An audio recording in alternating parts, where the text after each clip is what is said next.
మీకు తెలుసా? తిరుమలలో కొలువై ఉన్న శ్రీ వెంకటేశ్వర స్వామి వెనుక ఒక అద్భుతమైన రహస్యం ఉంది. మహావిష్ణువు ఎందుకు ఎప్పుడు ఆదిశేషుడిపై శయనిస్తారో ఎప్పుడైనా ఆలోచించారా? పురాణాల ప్రకారం ఆదిశేషుడు సాధారణ సర్పం కాదు. అతను అనంతుడు, అంటే అంతం లేనివాడు. విశ్వంలోని అన్ని లోకాలను తన వేల పడగలపై మోస్తున్న మహాశక్తి. ఆదిశేషుడు మహావిష్ణువు పట్ల అపారమైన భక్తిని కలిగి ఉంటాడు.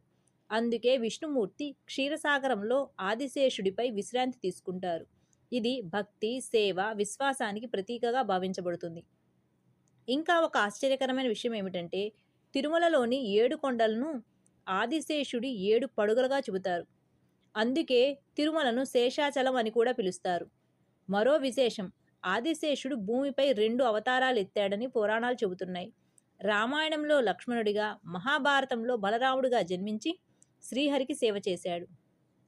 ఇంకా ఒక రహస్యం, వెంకటేశ్వర స్వామి విగ్రహం వెనుక భాగంలో చెవిని ఆనిస్తే సముద్ర ఘోషల వంటి శబ్దం వినిపిస్తుందని భక్తులు నమ్ముతారు.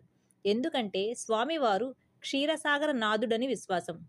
అందుకే వెంకటేశ్వర స్వామి దర్శనం అంటే కేవలం దేవుడిని చూడటం కాదు, మహావిష్ణువు, ఆదిశేషుడు మరియు వారి అనంతమైన భక్తి బంధాన్ని అనుభవించడం.